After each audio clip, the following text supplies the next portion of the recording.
اليوم زوجي طلب من عندي أسوي له مرقة فاصوليا على الطريقة التركية. هنا عندي فاصوليا فريش نظفته، هنا عندي لحم شرح بدون عظم وبدون شحم. راح أحمسه كل الزين ويا البصل وأضيف عليه مي. بعد ما يفور عندي المي راح أذب المي هذا وأضيف له مي حارة جديدة نظيفة تكون. بعد ما استوى عندي طبعا المي راح أخليه على جهة، بعدين أمرقه للمرقة مالت الفاصوليا. هنا عندي اللحم حمسته ويا البصل، ضفت عليه كمية من زيت الزيتون راح يعطيها طعم ونكهة كلش طيبة.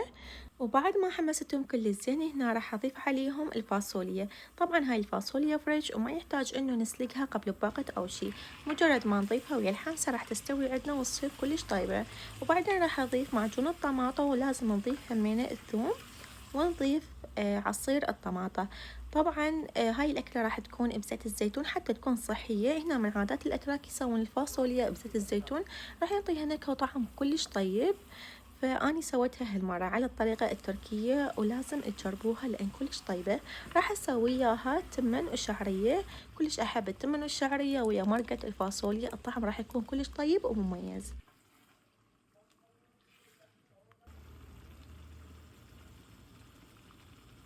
وبعد ما كملت عندي الحمسة مالت الفاصوليا هنا ضفت عليها بس الكركم والملح، وبعد ما راح أضيف أي إضافات ثانية أو أي بهارات. وبعدين أضيف عليها المي الحار. هنا أضيف زيت الزيتون وراح نسوي هسه التمن مالت الشعرية. وأكيد شفتوا الكمية مالت الثوم اللي أني مخزنتها. أكيد الفيديو أنا نزلت لكم على قناتي تلقوا بالفيديوهات السابقة. طريقة كلش سهلة ولطيفة وراح يظل عندكم فترة كلش طويلة بالثلاجة، والطريقة كلش سهلة.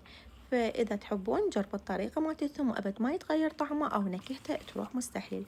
هنا بعد ما كلت عندي الحمسة مالت الفاصوليا ضفت المي مالت اللحم عليها، راح ينطيها نكهة وطعم كلش طيب.